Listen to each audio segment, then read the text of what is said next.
नमस्कार दोस्तों, आज हम फिर उपस्थित हुए हैं थैलेसीमिया के जो बचे हुए टॉपिक थे उसके बारे में। तो थैलेसीमिया में से हमने डेफिनेशन, टाइप्स और अल्फ़ा बीटा ग्लोबुलिन के बारे में पढ़ लिया था। अब हम पढ़ेंगे उसके सिम्टम्स और कॉजेज़ के बारे में। तो सबसे पहले देखते हैं क्या कॉजेज़, किस कारण से थैलेसीमिया हो रहा है। तो यहाँ पर थैलेसीमिया के दो मेन कारण हैं। तो पहला कारण हम देखते हैं क्या है, ऑटोसोमल रिसेसिव। क्या है ऑटोसोमल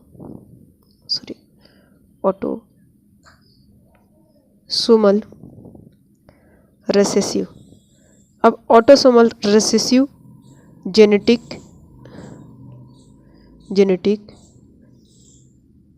म्यूटेशन। अब ऑटोसोमल रिसेसिव जेनेटिक म्यूटेशन में क्या होता है कि जब क्या होता है बच्चे को माता पिता से दोनों जीन क्या हो, जैसे हमने अभी तक पढ़ लिया था ग्लोबुलिन अल्फा और बीटा ग्लोबुलिन में कि दो जीन हो रहे हैं। तो अगर जो दो जीन है हमें पेरेंट्स से मिल रहे हैं बच्चे को, तो दोनों क्या हो, ये जो दोनों जीन हो क्या हो, खराब हो या डैमेज्ड हो, हम कह सकते हैं डैमेज्ड हो या तो फिर खराब हो, तब क्या होता है बीमारी 100% होने की चांसेस होते हैं। तो जो क्या होता है कि जब बच्चे से माता और पिता दोनों से खराब म्यूटेटेड जीन, खराब को हम बोल रहे हैं, जो डैमेज और ख़राब है उसको म्यूटेशन बोल रहे हैं, ठीक ना। तो वो जब मिलता है तो अगर इसमें से एक सही हो और एक ख़राब हो, तो उसमें क्या होता है कि हमको चांसेस रहते हैं 50% के, यानी कि सही भी हो सकता है, बीमारी हो भी सकती है और नहीं भी हो सकती। लेकिन अगर क्या हो, दोनों जीन खराब हो तब बीमारी 100% होने के चांसेस होते हैं। जब अगर क्या हो कि अगर एक सही हो और एक अच्छा हो तो उसे कैरियर कहते हैं। जैसे इसमें रिसेसिव हो रहा है तो वो कैरियर होगा। जिनसे कैरियर जब होता है तो उसमें क्या होता है कि सामान्यतः हम देखते हैं कि बीमारी होने के चांसेस नहीं होते हैं। लेकिन ऑटोसोमल में क्या होता है कि हम देखते हैं कि ऑटोसोमल में हमारे 46 क्रोमोसोम्स हैं, जिसको हम क्या कहते हैं 23 पेयर्स, जिसमें क्या होते हैं, इसमें से 22 जोड़े 22 पेयर्स क्या होते हैं, ये होते हैं हमारे ऑटोसोम्स, जिन्हें हम नॉर्मल क्रोमोसोम्स कह सकते हैं, यानी कि सामान्य गुणसूत्र, सामान्य क्रोमोसोम्स। और एक क्या होते हैं 22 हो गए, एक पेयर जो है वो क्या होता है 6 क्रोमोसोम्स होते हैं। एक पेयर जो है वो 6 क्रोमोसोम्स होते हैं, जिसमें से एक्स और वाई होते हैं। अब इनमें से क्या होता है कि अगर बीमारी अगर किस में हो, जिन क्रोमोसोम्स पे, यानी कि जिन ऑटोसोम्स पर हो तो ऑटोसोमल डिसीज होते हैं। अगर इस पे हो यानी कि ऑटोसोमल पे हो तो क्या कहते हैं उसको ऑटोसोमल डिसीज कहते हैं। अगर यहीं पर क्या हो, ये रिसेसिव कब कहलाते हैं,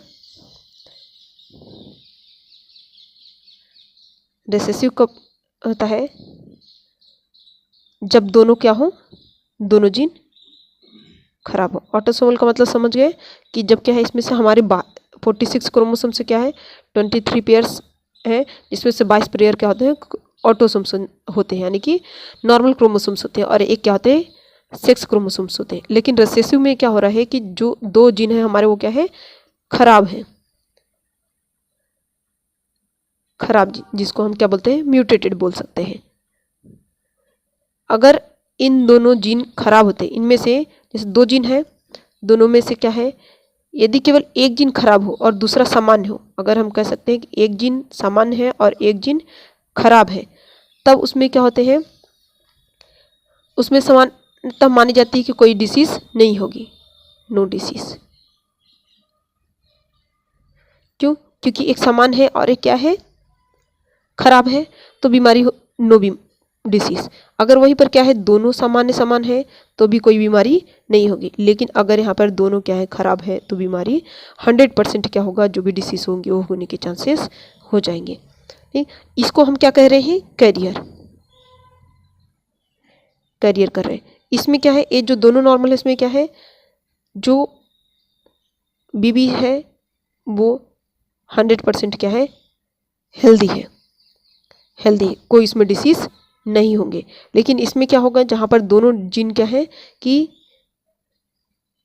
खराब है, यहाँ पर हम मान सकते हैं कि हम 25% कह सकते हैं कि उसमें थैलेसीमिया मेजर हो सकता है। कौन सा, थैलेसीमिया मेजर हो सकता है, जो टाइप में हमने बताया है। इसमें से ये क्लियर हो गया कि कब हमें रिसेसिव हो रहे, कब कैरियर।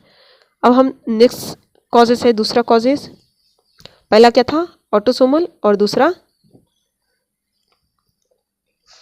ये पहला हमने देख लिया ऑटोसोमल, यहाँ पे दूसरा आप देखते हैं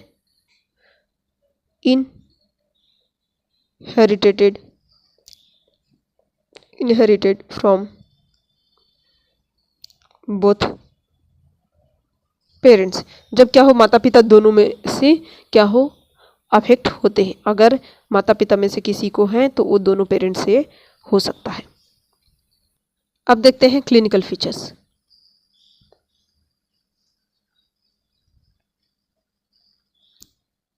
अब इसमें हमें क्या क्या लक्षण दिख सकते हैं। सबसे पहला आता है क्या, पेलर, यानी कि थैलेसीमिया से सफ़र कर रहा हुआ व्यक्ति है, उसको सबसे पहले पेलर, यानी कि उसके आईज जो हम कह सकते हैं स्क्लेरा है वो पीला दिखेगा, स्किन्स पीले दिखने लगेंगे, नेल बर्ड्स जो है वो पीले दिखने लगेंगे। नेक्स्ट है फटीग एंड वीकनेस, थकान और कमजोरी होने लगेगी। नेक्स्ट है क्या, जॉइंटिस, बिलिरुबिन का लेवल बढ़ जाने के कारण जॉइंटिस हमको देखने को मिलेगा। नेक्स्ट है स्प्लेनोमेगाली एंड हिपैटोमेगाली,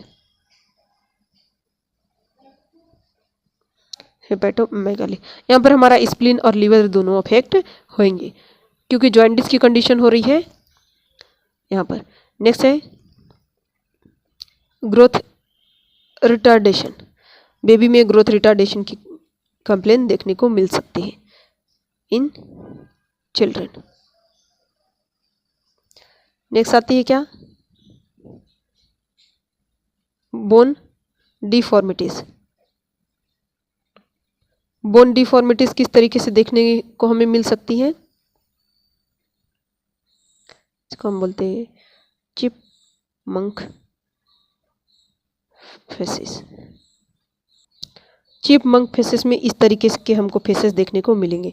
ये आप देख रहे हैं कि किस तरीके से फेस देखने को मिल रहा है। एक इमेज और दिखाते हैं जिससे आपको क्लियर हो जाएगा। ये फेस देख सकते हैं कि इसमें किस तरीके से फेस दिख रहे हैं बेबी के, ये देख चिल्ड्रन के, इस तरीके से इसको हम कहते हैं चिपमंक फेसेस। ये क्लियर हुई है इमेज से। जो चिपमंक फेसेस है इसमें क्या हो रहा है, हमको पफ्ड चीक दिख रहा है। किसमें, कैसा, पफ्ड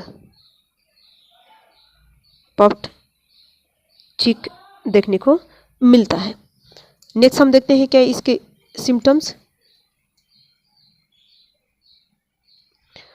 नेक्स्ट है डिलेड प्यूबर्टी। ये क्या आता है, हमें डिलेड प्यूबर्टी देखने को मिलेगी किसमें, सीवियर केसेस में। सब ज़्यादातर नहीं देखने को मिलते लेकिन कुछ कुछ केसेस में से देखने को मिलता है। जब थैलेसीमिया क्या हो जाता है, सीवियर हो जाते हैं तब। इतना आपको सिम्टम्स तक क्लियर हुई है। अब हम देखते हैं आगे इन्वेस्टिगेशन।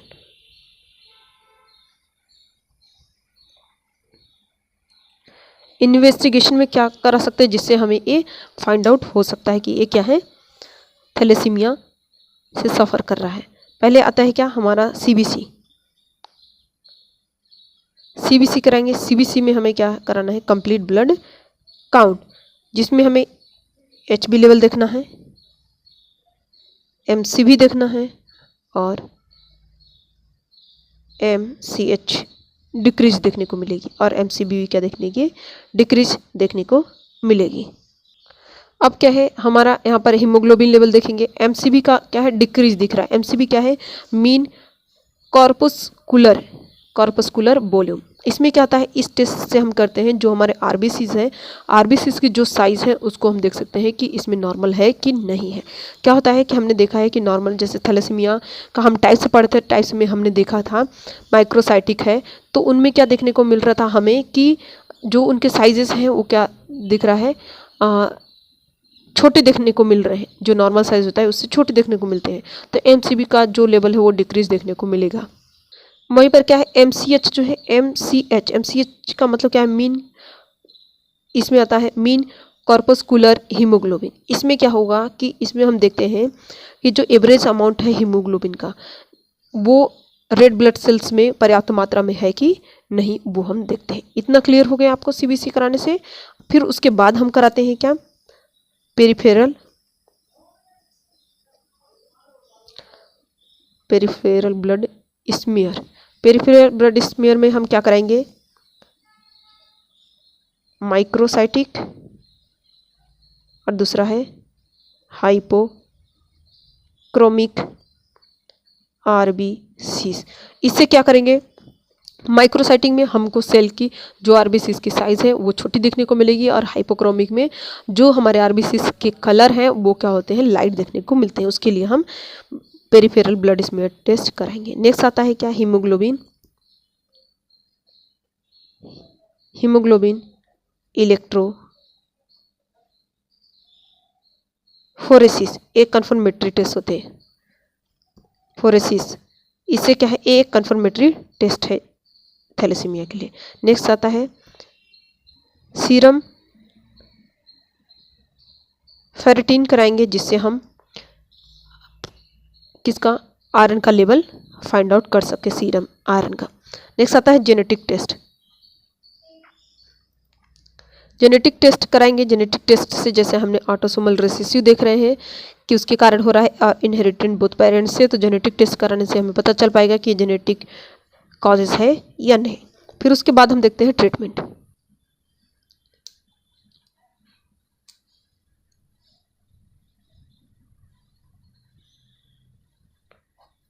ट्रीटमेंट में हम क्या देखेंगे, पहला रेगुलर ब्लड ट्रांसफ्यूजन,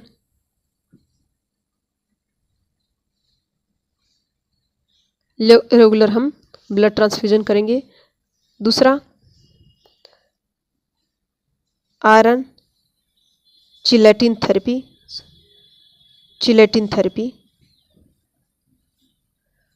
इसमें क्या करते हैं, डीफेरॉक्सीरॉक्स और जो भी आयरन सप्लीमेंट है, आईवी सप्लीमेंट, उसको हम देते हैं इंट्रावेनस थेरेपी से। नेक्स्ट है folic acid supplement. Folic acid supplements हम प्रोवाइड करेंगे पेशेंट को। नेक्स्ट है स्प्लेनेक्टॉमी,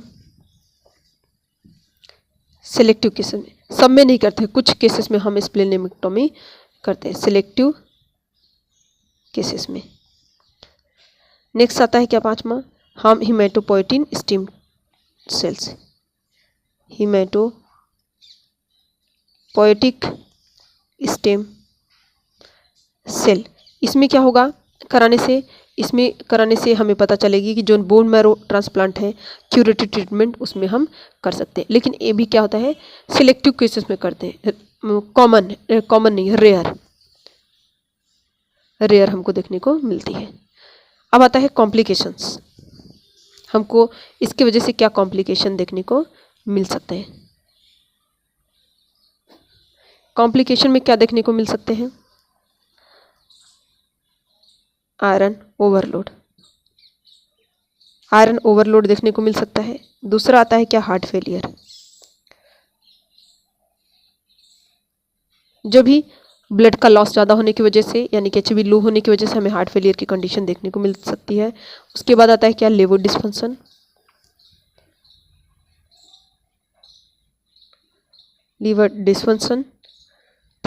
फोर्थ आता है एंडोक्राइन डिसऑर्डर।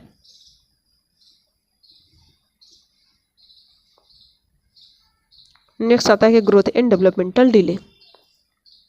अगर बच्चे को अर्ली एज में हो जाता है तो उसको ग्रोथ डेवलपमेंट डिले देखने को मिलेगा। इतना क्लियर हुआ। नेक्स्ट देखते हैं हम नर्सिंग मैनेजमेंट। नर्सिंग मैनेजमेंट में हम क्या कर सकते हैं जो कि सबसे मोस्ट इम्पोर्टेंट माना जाता है नर्सिंग मैनेजमेंट में।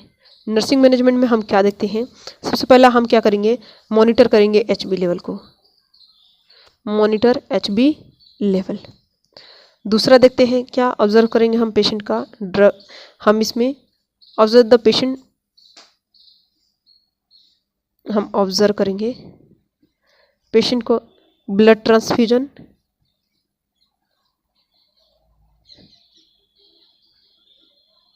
आफ्टर और बिफोर, ब्लड चढ़ाने से, उसको ट्रांसफ्यूज करने से पहले और बाद में दोनों को हम ऑब्जर्व करेंगे। नेक्स्ट आता है एडमिनिस्टर, हम जो चिलेटिन थेरेपी है उसको एडमिनिस्टर करेंगे, चिलेटिन थेरेपी। नेक्स्ट आती है क्या, 4th नंबर पे हमें इन्फेक्शन से प्रिवेंट करेंगे, प्रिवेंशन ऑफ इन्फेक्शन। नेक्स्ट है nutritional supplement, iron rich diet हम पेशेंट को प्रोवाइड करेंगे और एजुकेट करेंगे फैमिली मेम्बर को इनका जो भी फॉलोअप है उसके लिए और जो भी रेगुलर मेडिसिन हैं उनको कंटिन्यू करने के लिए। इस तरीके से क्या है हमारा ये टॉपिक कंप्लीट होता है। आपको थैलेसीमिया टॉपिक में कोई भी डाउट होता है तो आप हमारे कमेंट बॉक्स में ज़रूर लिखिएगा। अगर वीडियो पसंद आए तो इसे लाइक शेयर कमेंट और सब्सक्राइब जरूर करिएगा। तब तक के लिए थैंक यू सो मच, मिलते हैं नेक्स्ट वीडियो में।